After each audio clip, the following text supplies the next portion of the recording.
freedom economy businesses are saying, how do we onshore our entire supply chain, our employees, and everything else so that we're not beholden to what's happening over there. Yeah. And so that's also a big concern for them is geopolitical stuff, even for small businesses, because they need that supply chain. I want to talk about hiring and firing and not firing, but finding employees. And firing. Yeah, firing them too. I love firing. It's so fun. Firing's fun. I think I fired my first person when I was working for you. Yeah, sure. At And I coached him through it. And it was like he was euphoric coming out of it. Like, goodness. this is the best. I want to know why in just a moment here. We didn't know where we were going with that. Yeah. And then later, Andrew fired me. So So fun. You ever see Highlander? Where it's like you kill the guy and you get all his power. Right. That's how you guys fire him. That's it. Gabe fired so many people, then I fired him and I got all the power. It was amazing. It was amazing. Wow. When you do a study like this, what is it that you get out of it? What are you trying to grasp from this that you can help other people with? How is this useful? Yeah, so there's a couple of things. Part of it is I want to make sure that these small businesses are getting their voice out into the media, out into politics, so that people they're underrepresented in the conversation nationally right now. So I want them to be represented in that group. You own your own business, and it's just you working, right? And you feel isolated. No one knows what I think or cares what I think, right? And so I'm helping to give them representation in the media and politics. I'm able to talk because this is one of the larger surveys of this group of people ever. And all of a sudden they're like, oh yeah, now I get my voice out there. And we're going to start doing it monthly. This was the first one. Okay. We're going to do it every month and ask a variety of different issues of so what do you think about hiring and firing? What are you worried about on that front? Where do you buy your stuff from? How are you thinking about commerce in this woke versus freedom economy world? Yeah. Those are just interesting topics for this group. And so I find that helpful for them and helpful for me to be able to know more about them. And then we ask a lot of things about how big is your business? We found out that most of the businesses, all the businesses that had at least 10 employees are hiring right now. They're in growth mode. Wow. That's super encouraging. Yeah. The freedom economy is thriving while the woke economy is struggling. Well, cool. Yeah. We wouldn't have known that if I hadn't asked. Is there a massive difference between red businesses and blue businesses? I guess they never used to have a title before, but I guess that's what he's calling the freedom. Right, and the freedom and the woke But economies. I mean, are there a difference in their growth? Really, that much of a difference? I think that's what's happening right now, and nobody's talking about it because it's all under the radar. There are lots of small businesses, but you look at there was a ranking of the states that are thriving the most. Yeah. The best for business. Their prosperity is the highest. They're all red states, right? Yeah. And so it's nice because it used to be, as Tucker Carlson said in his famous speech before he got fired, it used to be that we would debate this paper and that paper and which paper was going to win. Right. Well, the nice thing is we have a scorecard right now. Red state policies are winning. The economies are thriving. Red businesses are winning. They're thriving because they just show up and work hard and spend less time. Because anytime you're Silicon Valley Bank and you're spending your time on microaggression training rather than protecting people's money or things that a bank should be doing, you're going to fail. Right. It's a matter of time. And so this is just Proverbs playing out in the business world. Now we have a scorecard I guess Proverbs is right. So maybe this is pushing us in a slightly different direction, but you said many of these businesses are thriving, doing well, but also are expecting economic hardship. Yeah, are correct. expecting an economic downturn. Yep. So that's what they're expecting. What are you seeing? So I mean, you've done market analysis for a long time. You've done data analysis for a long time. Do you think they're right? How do you think businesses should be thinking about this?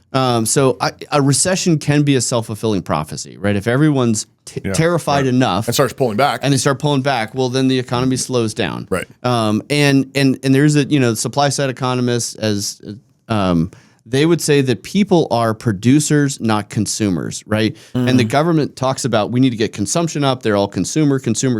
Right. But we're made in the image of God. We're producers. We're not just consumers. We have two hands and one mouth. That's right. So let's make stuff. And so we need to just unleash the U.S. economy.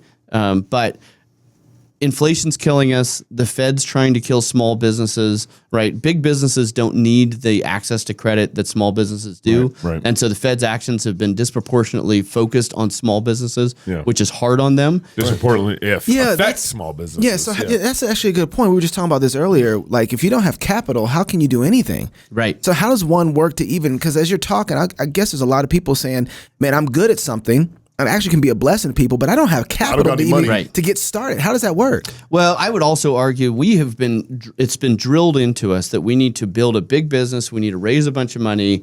And then we need to sell the business, right? That is the game plan that we're told to do. But I don't think that's what Proverbs teaches. We need to patiently build a business very carefully. With less than $50,000, most businesses can be built.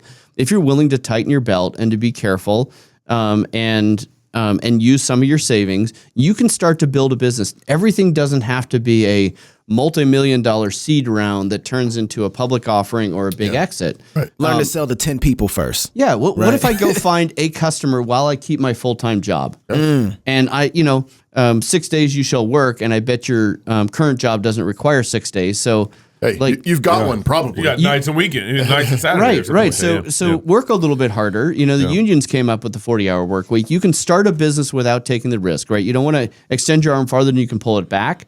And so you can go find a customer, see how you can bless a person, and then find another one, and then find another one. And you don't have to be like, okay, I've got this big fancy business model. I'm going to go raise $10 million.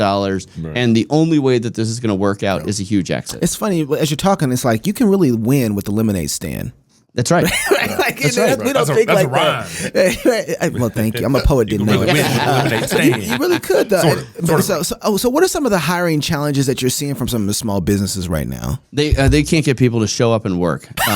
No, but really, like I talked to a business. Oh my goodness. They said when they post their job on Indeed, 90% of people don't even show up for the interview, let alone the job. They don't even 10% show up for the interview. They'll go through the trouble of applying and getting their unemployment insurance check, and then not actually showing up to work. And so we have a generation. I think we fundamentally changed the relationship between work. With COVID, did that, right? And welfare. So here, you guys actually collected some verbatim quotes.